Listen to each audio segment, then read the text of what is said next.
का गिलगित बल्तिस्तान में इंतखाबी मुहिम अपने अरूज पर है। जीबी में 7 जून को 10 अजला की 24 जनरल नशिस्तों पर इलेक्शन होने जा रहे हैं। साबिक वजीर आजम मियां नवाज शरीफ और chairman peoples party Bilawal Bhutto Zardari समेत दीगर सियासी जमातों के जो मरकजी रहनुमा हैं वो जीबी का दौरा करके वहां पर इंतखाबी रैलियों और जलसों से खिताब कर रहे हैं। इलेक्शन कैंपेन के दौरान पीपल्स पार्टी और नून लीग के रहनुमा एक दूसरे पर तनकीद भी कर रहे हैं।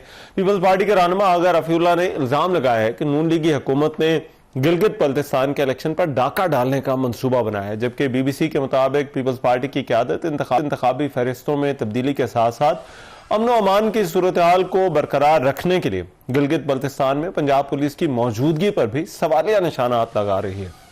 लेकिन दूसरी तरफ पाकिस्तान तहरीक इंसाफ जो है वो उनके चेयरमैन बैरिस्टर गौर का ये कहना है कि इलेक्शन कैंपेन ना करने देना प्री पोल धांधली है। उन्होंने कहा कि लीडर्स और एमएनएस को रोकना या सूबा बदर करना ना सिर्फ खिलाफ आइन है बल्कि जमहूरियत के खिलाफ साजिश भी है। तहरीक इंसाफ के हिमायत याफ्ता उम्मीदवार लेवल प्लेइंग फील्ड ना मिलने का इल्जाम आयद करे। गुज़िश्ता दिनों पीटीआई के सेक्रेटरी जनरल सलमान नकीम राजा, नईम हैदर पंजोता और शौकत बसरा को गिलगित बल्तिस्तान के हदूद में दाखिल होते ही रोक लिया गया था। इससे पहले खैबर पख्तूनख्वा के सदर जुनैद अकबर और दीगर अरकान असेंबली को गिजर और हुंजा के मकामात पर रोका गया था। अब गिलगित बल्तिस्तान के इंतखाबात को पाकिस्तान पीपल्स पार्टी किस तरह से देख रही है और जो 18वीं तरमीम के तनाजुर में वहां पर भी बातें हो रही हैं और फिर यहां पर तो बहस है ही इस हवाले से, इस पर बात करने के लिए कमर ज़बान कारिया साहब मेरे साथ इस वक्त जो है वो मौजूद है। गिलगित बल्तिस्तान के मिनिस्टर भी रह चुके हैं, पाकिस्तान पीपल्स पार्टी के रहनुमा, उनसे इस हवाले से बात करते हैं। कारिया साहब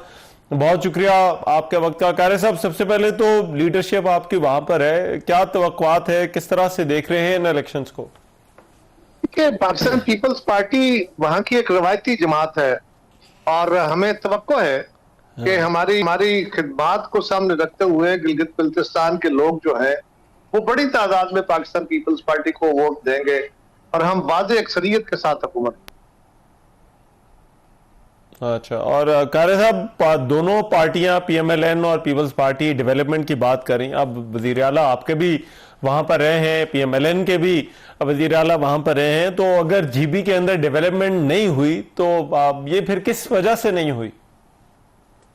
हम तो जब थे एक तो पीपल्स पार्टी की ना भी एक डिस्टिंक्शन है। पीपल्स पार्टी की डिस्टिंक्शन ये है जी कि हमने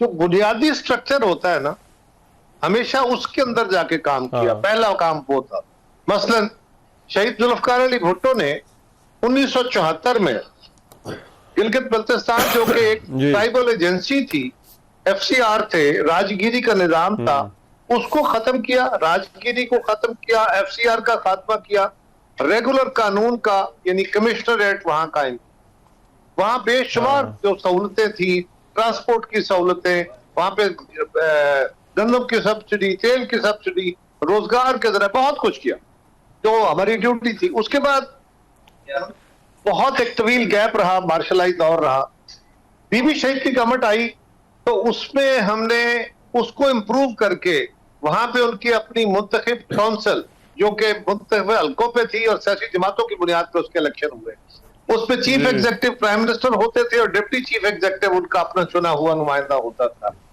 फिर जब जरदारी साहब का दौर आया, 2008 में हमारी हुकूमत बनी, मैं उस वक्त इंचार्ज मिनिस्टर था गिलगित बल्तिस्तान और कश्मीर का, तो उस वक्त हमने 2009 में एम्पावरमेंट ऑर्डर दिया जिसमें उनका अपना गवर्नर, अपना चीफ मिनिस्टर, अपनी अदालतें, अपना पब्लिक सर्विस कमीशन, अपना इलेक्शन कमीशन, वो सारे काम जो एक सूबे के हैं वो सूबाई स्टेटस पूरा कर दिया। और उसके साथ उनको काफी हद तक यानी आप ये कह लीजिए कि सिवाय इसके कि उनकी एनईसी में नुमाइंदगी नहीं होती या पाकिस्तान की पार्लियामेंट में नुमाइंदगी नहीं है और उनको एनएफसी से पैसे नहीं मिलते। वैसे अगर एनएफसी से पैसे नहीं मिलते तो फिर भी होता यही है कि उनका जो टोटल अपनी इनकम है जो 7-8 अरब रुपया है, जबकि उनके अखराजात जो हैं वो 150 अरब रुपए के करीब है, तो बाकी सारा पैसा फेडरल गवर्नमेंट देती है, पहले भी देती है, आइंदा भी देगी। लेकिन वो एक सफर है, उनका ख्वाहिश है और दुरुस्त है, वो पाकिस्तानी है, उनका पाकिस्तान के साथ दिल धड़कता है, लेकिन वो सफर अब तय होना है। तो पीपल्स पार्टी के अलावा आज तक किसी जमात ने इस तरफ सफर नहीं किया। हक मलकियत है, जमीन के ऊपर उनका हक है, तो पीपल्स पार्टी ने इसकी तहरीक चलाई और उसको कामयाबी से ठीक है। हमकिनार कराया है।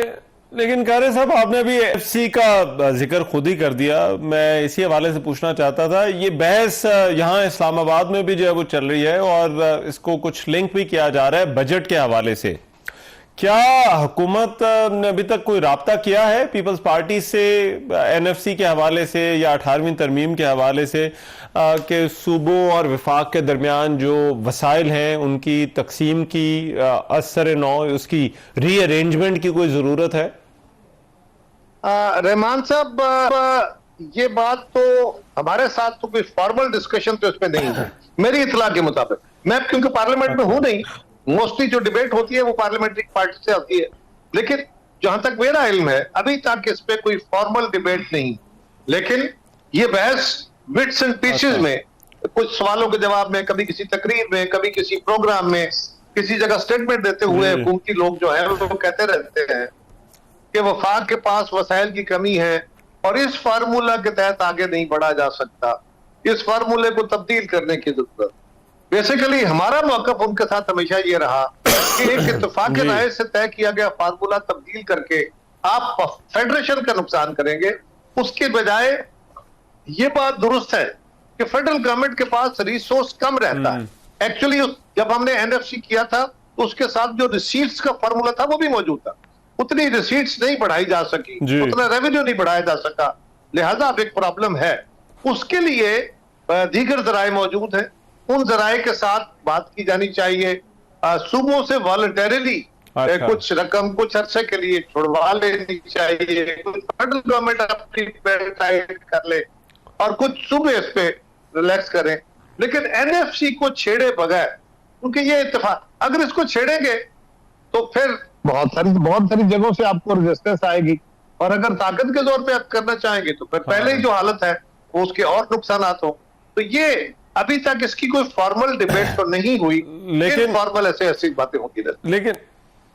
लेकिन आप ये समझते हैं कि ऐसी डिबेट की गुंजाइश जो है वो मौजूद है कि आपके ख्याल में ये जो वसाइल हैं इनकी असर नौ तकसीम हो या इस तरह के किसी फार्मूले पर गौर हो? देखिए ना, मैं ये गुजारिश कर रहा हूं, पहले तो एक फार्मूला आपने अडॉप्ट किया, उस फार्मूले के साथ जो कंटेस्टेलिटीज थी वो भी पहले उसको पूरी फोर्स के साथ इस्तेमाल करें।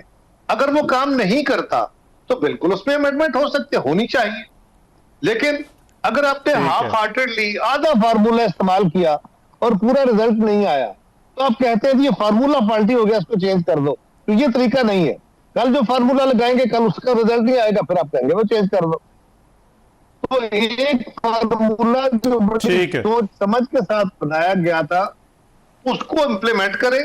शॉर्ट टाइम के लिए अगर कुछ अरसे के लिए फंड्स की रिसोर्स डिस्ट्रीब्यूशन में कोई प्रॉब्लम है तो उसको सूबों के साथ मशावरत करके इक्विलिटी के बेसिस पे उसको, जिस तरह एनएफसी का प्रोपोर्शनेट फार्मूला है, इसी तरह उन सूबों से कुछ वॉलंटरीली, यानी उसका तरीकाकार क्या हो सकता है, कई तरीके इख्तियार हो सकते हैं। मिसाल के तौर पर वजीर आजम साहब चारों चीफ मिनिस्टर्स को बुलाएं, उनको दावत दें और उनके सामने सारा जो नेशनल बजट है उसको सेपरेट रख दें और उसमें जो रेवेन्यू बेस्ड है, जो नॉन रेवेन्यू बेस्ड है, दोनों को खोल के सामने रखें। तो ये मेरी आमदन है, इतने पैसे सूबों को चले जाते हैं, ये मेरे अखराजात हैं।